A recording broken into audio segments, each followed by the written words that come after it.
Cúpula do Congresso e Centrão atuam para blindar Toffoli e conter discussão sobre impeachment. Estado Democrático de Direito, funcionando. Nesses telefonemas ao longo do dia, segundo relatos feitos à Folha, os políticos procuraram tranquilizar o Toffoli. Toffoli, fica de boa. Você sabe como é o Centrão. Não precisa ter medo do Centrão, Toffoli. E afirmaram que o Congresso não tomará iniciativas de investigá-lo ou pressioná-lo para que deixe o cargo. Toffoli é um dos ministros com maior interlocução política e frequentemente participa de jantares, festas e encontros com parlamentares não apenas em Brasília. Presidentes de partidos de Centrão criticam o que chamam de uma Lava Jato 2, o vazamento seletivo de informações contra políticos e ministros do Supremo e o pré-julgamento de Toffoli pela opinião pública com pressão até para que se afaste do cargo. Pois eu não vi nenhum desses aí falando em off com a imprensa contra os vazamentos contra Bolsonaro, Felipe Martins, Braga Neto, os alvos da ninguém reclamou, né? Aí os vazamentos seletivos eram maravilhosos. Ninguém falava de perseguição, ninguém questionava o que a Polícia Federal estava fazendo, as lacrações do Andrei, o pré-julgamento que a imprensa vendia para a opinião pública, ninguém questionava. Mas o Toffoli, o Centrão entra em campo. De acordo com relatos de políticos, há uma preocupação da cúpula do Congresso e de partidos do Centrão com o que consideram sensacionalismo em cima do relatório da PF. Eles passaram a manhã discutindo um posicionamento para defender que não haja pré-julgamento contra o Toffoli e que as denúncias sigam o devido processo legal. Alcolumbre, a Pacheco e Hugo Mota entraram em contato com o presidente de partido para entender a extensão da crise. Parte dos políticos que conversaram com eles sugeriram até mesmo direcionar uma CPI sobre a PF para investigar os vazamentos. Nas conversas, de acordo com relatos feitos à Folha, dirigentes partidários afirmam que a PF tem feito investigações seletivas e divulgado informações sigilosas para a imprensa com o objetivo de prejudicar políticos adversários do governo Lula. É isso mesmo. É isso mesmo. Tipo o Lewandowski, né? Tipo o Guido Mantega. Tipo o Jacques Wagner também, né? São adversários do Lula. Oh, eles são petistas. O Centrão é um problema. O Centrão é um problema. É um problema. Uma coisa boa que aconteceu, por conta dessa pressão toda, dessas mensagens, desse relatório aí que a PF entregou pro Lula, aumentou a pressão para cima do petista Fabiano Contarato, que preside a CPI do crime organizado.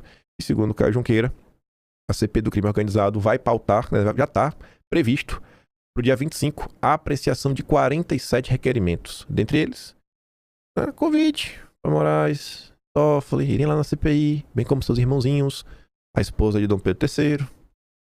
A pauta é um reflexo direto da revelação das mensagens. Até ontem, como mostrou a CNN, Contarato não havia tratado com seus pares sobre o depoimento nem sinalizado se pautaria algo contra o Supremo. Na sessão do dia 25 também está prevista análise de requerimentos que podem afetar o Planalto, como chamar o Augusto Lima, o Guga Lima, muito próximo do Rui Costa, Jacques Wagner. Pode convidar o próprio Rui Costa, além de chamar o Guido Mantega, que é para bater um papo. Além dessa CPI, também, além desses, né, a CPI também vai apreciar a convocação do Vorcaro e do Zettel, seu cunhado. Renan Calheiros, eu não entendi essa do Renan não, viu? Sendo muito honesto pra vocês. Não sei qual é o jogo do Renan e o que, é que ele espera com isso. Mas o Renan se antecipou a CPI e marcou a ida do Vorcaro ao Senado. O Renan criou um grupo. Dia 24, o Vorcaro vai lá. E em tese, dia 26, o Vorcaro vai na CPMI do INSS. E esse do Renan Calheiros tem tudo pra dar errado. Primeiro porque é o Renan Calheiros. Segundo, porque o Renan falou com a CNN e disse: eu conversei com o Vorcaro pelo menos 3 vezes. E acertei também com o Toffoli. Então, pra mim, que o Vorcaro vai falar aí não vai ser interessante. Toffoli deixou. E ele conversou com o Renan Calheiros. Não tá bacana. Mas, segundo o dele, entrou em contato aí com a defesa do Vorcaro. Mesmo após aí as confusões todas, ele confirma aí a sua ida à CPMI do INSS no dia 26. Bora ver, né? E aí, pra quase chegar nos finalmente, tem mais 2 notas, que são as análises político-eleitorais desta crise. A primeira delas é do William Vac, e diz assim: Toffoli sai da relatoria, mas crise do Supremo continua. Toffoli sai da relatoria, mas crise do Supremo continua. É possível afirmar sem exagero que o Supremo passa pelo seu pior momento desde a Constituição de 88, da qual deveria ser o guardião, uma função que uma parcela enorme da sociedade não mais acredita que esteja cumprindo. Eu achei relevante isso, sabe? Uma parcela enorme. William Vac fala isso, que muita gente não tem a menor fé no Supremo mais. O momento é mais crítico do que a ameaça de ruptura institucional pronunciada pelo Bolsonaro, né, quando anunciou em discurso que não cumpriria a ordem de um determinado integrante da corte. Oh, meu Deus.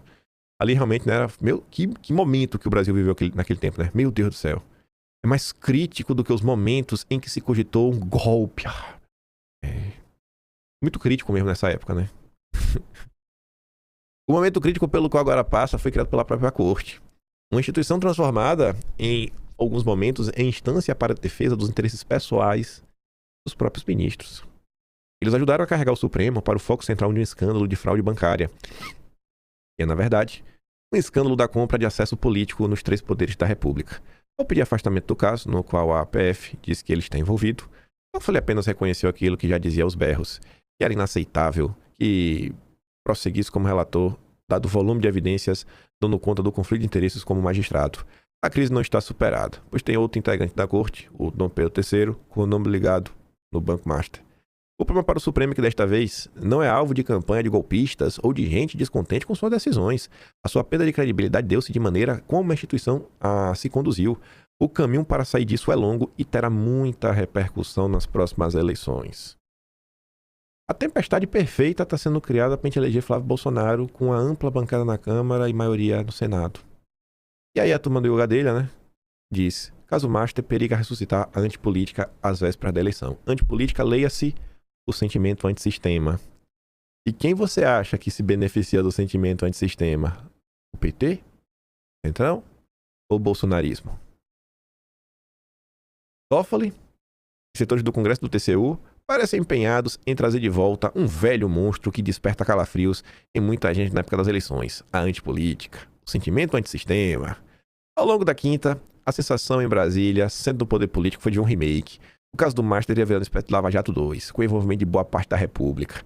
E assim como foi a operação contra desvios na Petrobras, as recentes manifestações de membros do Judiciário em relação ao Banco Master reforçam, há 8 meses das eleições, a sensação de que nada presta em Brasília. O Paquito é brabo, viu? O Paquito aí tá cotado para ser uma das personalidades de 26.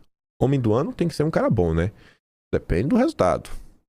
Dependendo do resultado aí, ele pode ser homem do ano. Personalidade, com certeza. Personalidade pode ser pro bem ou pro mal.